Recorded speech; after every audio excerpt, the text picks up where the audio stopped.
أحد المجاهدين بضرب الجند المحملة بالكاربت بقذيفة الياسين.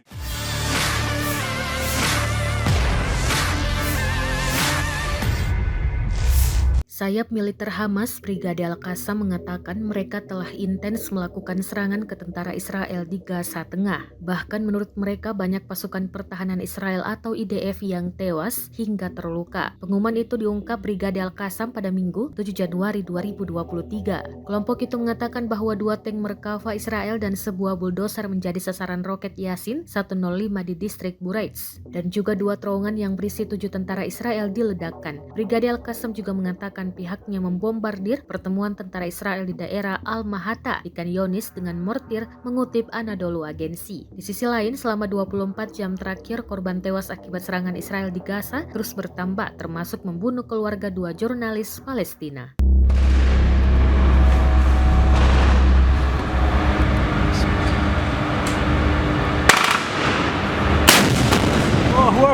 أحد المجاهدين بضرب الجند المحملة بالكاربت بقذيفة الياسين 105. الله أكبر ولله الحمد. مضى أكثر من 24 ساعة، نقلة الجند مضروبة والعدو حتى الآن لم يسحبها من المكان.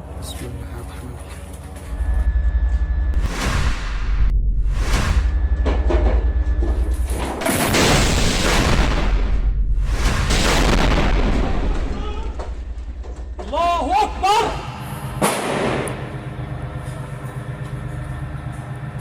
بسم الله.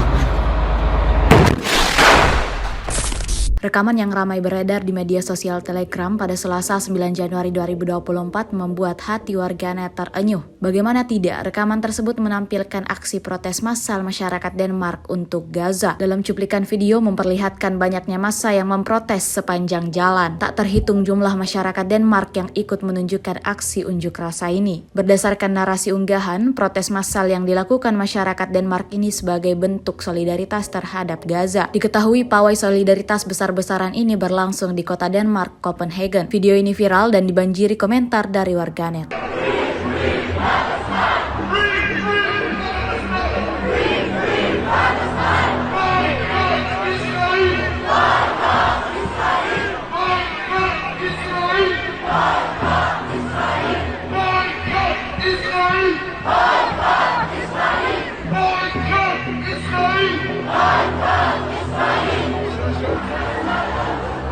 Palestine will never die!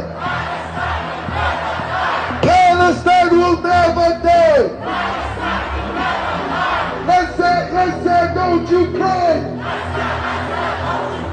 Palestine will never die! Free, free Palestine! Free, free Palestine! Free, free Palestine! Free, free Palestine!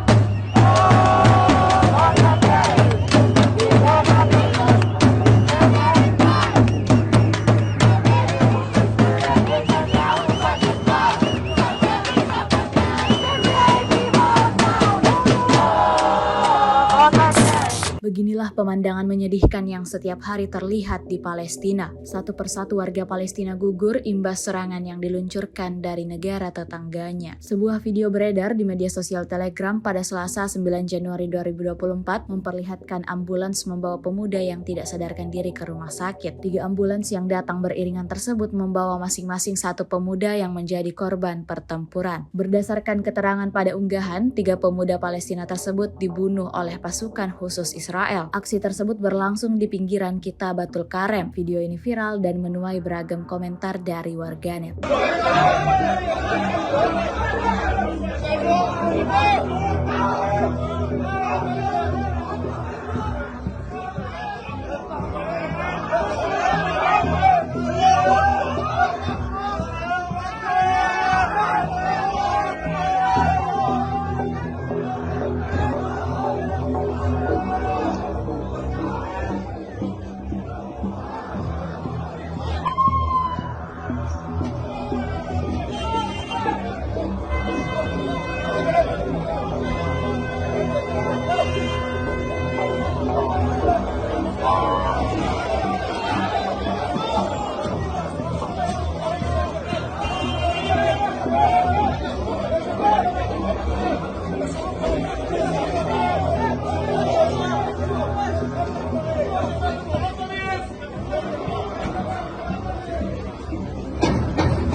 Brigade Al-Quds kembali meluncurkan serangan mematikan ke posisi militer Israel baru-baru ini. Rekamannya ramai beredar di media sosial Telegram pada Selasa 9 Januari 2024. Dalam rekaman menampilkan adegan lava mortir yang digunakan oleh Brigade Saraya Al-Quds. Tampak pejuang Palestina tersebut meluncurkan rentetan tembakan mortir ke titik konsentrasi militer Israel garis depan di kota Khan Yunis. Diketahui aksi serangan yang dilancarkan Brigade Al-Quds berlangsung selama pertempuran Banjir Al-Aqsa.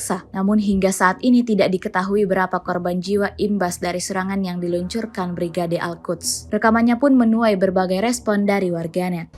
محور قتال شرق خان يونس نتوجه بالتحية إلى الشعب اليمني مقاومة وشعب وكذلك نتوجه إلى الشعب العراقي مقاومة وشعب وكذلك نتوجه إلى الشعب اللبناني مقاومة وشعب بسم الله الله أكبر الموت لأمريكا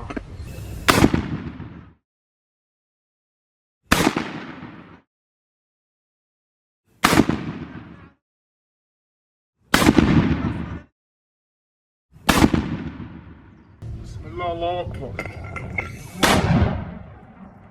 الله أكبر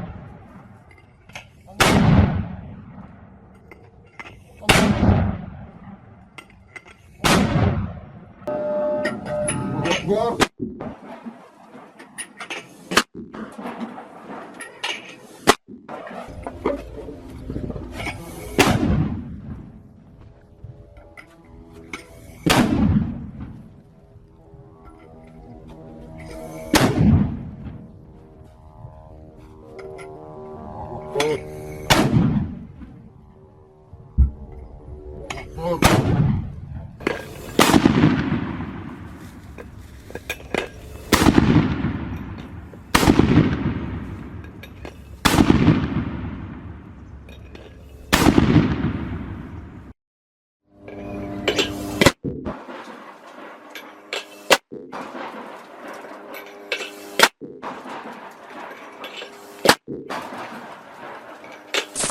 Agen Mata-Mata Korea Selatan, Badan Intelijen Nasional atau NIS, mengonfirmasi kecurigaan mereka soal Korea Utara yang memasok senjata untuk Hamas. Padahal Pyongyang selama ini menyangkal keterlibatannya dengan Hamas yang berperang melawan Israel. Pada Jumat 5 Januari 2024, NIS merilis foto yang menampilkan pejuang Hamas menggunakan roket F-7 yang diproduksi di Korea Utara. Sebagai informasi, F-7 yang merupakan nama lain untuk RPG-7 adalah jenis roket fragmentasi berdaya ledak tinggi. Foto itu dirilis untuk mengonfirmasi laporan Voice of America. Roket yang diduga digunakan Hamas itu memiliki kombinasi karakter dengan angka Korea.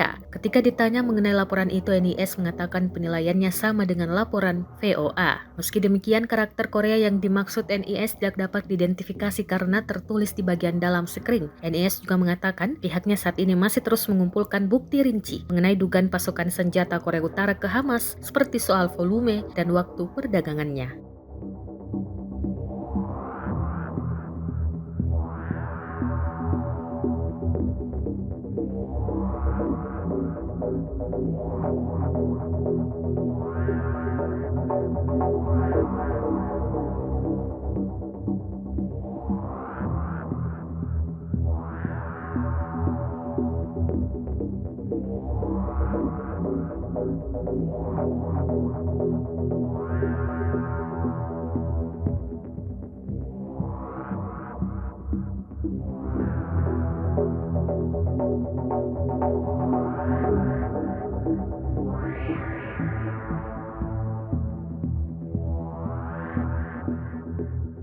Download Tribun X sekarang, menghadirkan lokal menjadi Indonesia.